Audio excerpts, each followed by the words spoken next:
Magandang umaga, kamusta po kayo? Sana po ay nakatulog kayo ng maganda kagabi. And salamat sa Panginoon sa panibagong araw. We thank the Lord for another opportunity to shine for Jesus and also enjoy the blessings of the Lord and His enabling and sustaining grace, especially to us, His children. Well, our verse for today is James chapter 3, verses 7 to 8. Let me read it for you. For every kind of beast and bird, of reptile and sea creature can be tamed by mankind. But no human being can tame the tongue.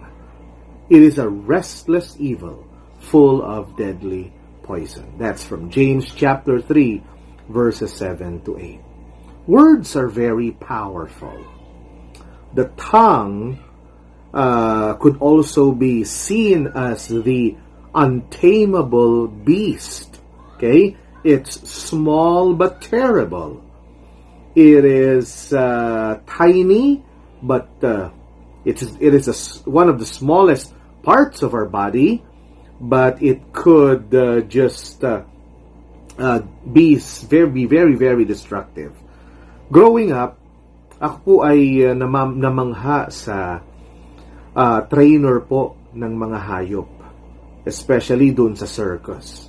I am just amazed by how they command these wild cats, these wild beasts. I am just in awe of their ability to tame and command these most ferocious beasts on earth, and they do that with poise and with grace. Now, for this morning, pinapaalalahanan po tayo ng salita ng Diyos sa pamamagitan ni James sa kanyang isinulat. Sabi niya, yung mga hayop sa mundo, no, ito po ay nakokontrol, ito po ay natitame. But no one can tame the tongue. Now, according to his writing, the tongue is just full of deadly poison. It can lash out. It can strike at any moment. It could inflict pain. Okay? In the heart of somebody or many people. So, in the light of that description, here's what I want us to think about today. Because today, we're going to be involved in a conversation. We're going to meet with people. We're going to use our tongue. So, what do we do when we have lashed out at someone? What do we do? How do we respond when the beast comes out, when this tongue, okay, spews out venom? You know what I'm saying? Through painful words and reckless talk. What do we do?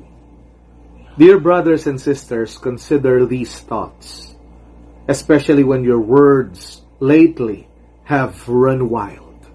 Number one, acknowledge hurtful speech. Very, very important.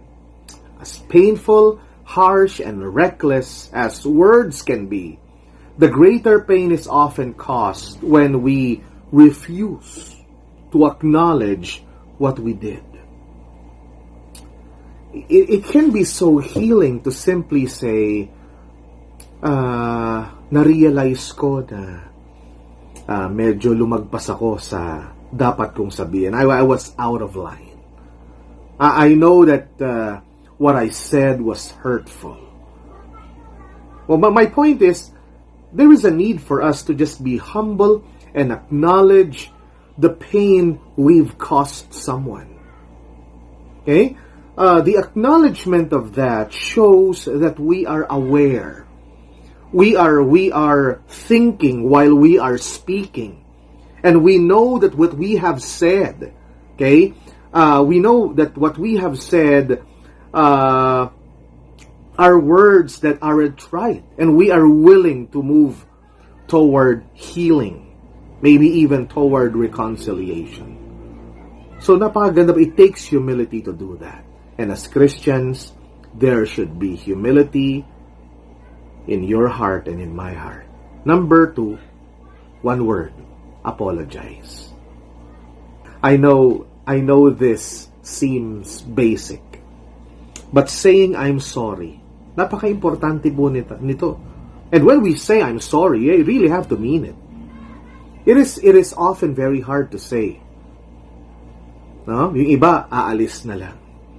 Yung iba, magpapaligoy-ligoy pa. Yung iba, they would just, deadma. Now listen, an apology reveals that we are taking ownership for what we said. Instead of getting defensive or blaming others, sure, we may try to rationalize or explain our tone, what we were going through that time when we said those hurtful words. An apology is essential. It is essential moving toward reconciliation. Don't minimize the destructive power of your words. Now, my motto, if I may share it with you, apologize, don't minimize. And here's the last thing for this morning. Seek forgiveness. Seek forgiveness. There are a few words that can be spoken with more power than the words, please forgive me. Because asking to be forgiven reveals a heart of reconciliation and humility. It is the path to healing and renewal when our words have run wild. Well, reading it from the Bible, taming the tongue seems impossible for the sinful mankind. But we can all choose to do what's right when our words cause pain. Seeking forgiveness, seeking reconciliation, allows us to point people to the good news of Jesus Christ, in whom we have redemption and forgiveness of sins. Now, do you need to ask forgiveness from someone? Ask God to give you the courage and to give you the humility to begin the process of reconciliation. Don't wait. Do it today. Trust me when I tell you, it will change your life. Magandang umaga.